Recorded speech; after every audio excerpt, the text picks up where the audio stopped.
yaman dərindir, yaralar dostum. Sevgidə bəxtim gətirmir məni, çox çəkib başım bəlalar dostum.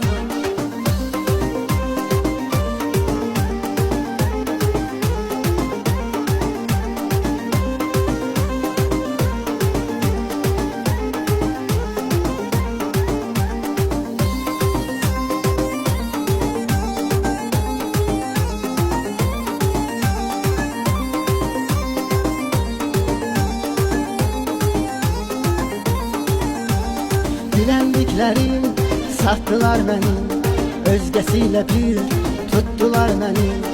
Yine tek kaldım, attılar beni, düştü gözümden buralar dostum.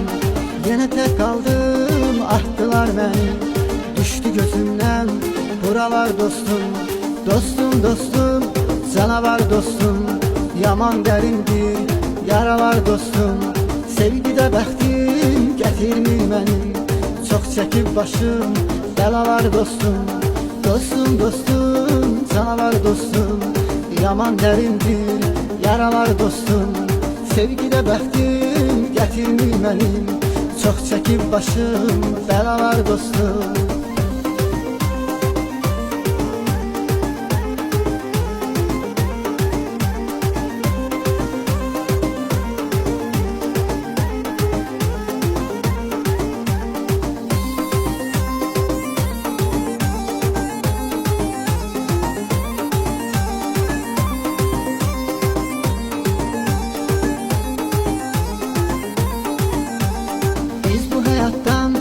Soyulur düzgün, biraz da yorgun, biraz da üzgün.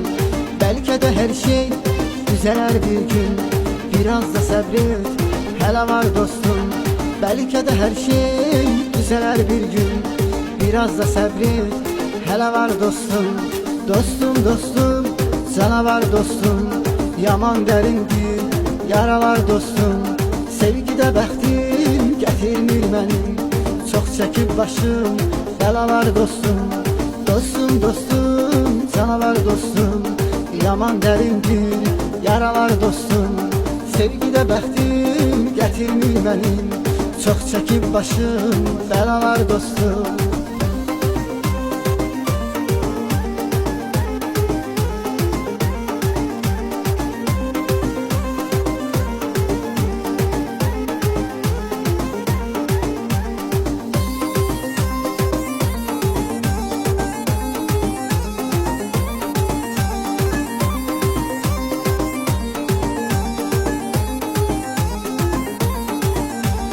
Qayıtmaz yeri çıxıb gedənlər, yoxdur ürəkdən dəyər verənlər. Dedilər sevmək çünki sevənlər peşman olarmış soralar dostum. Dedilər sevmək çünki sevənlər peşman olarmış soralar dostum. Dostum dostum, canavar dostum, yaman derindir yaralar dostum. Sevgide bəxtim gətirmir mənim, çok çekip başım belalar dostum. Dostum dostum, canavar dostum, yaman derindir yaralar dostum. Sevgide bəxtim gətirmir mənim, çok çekip başım belalar dostum.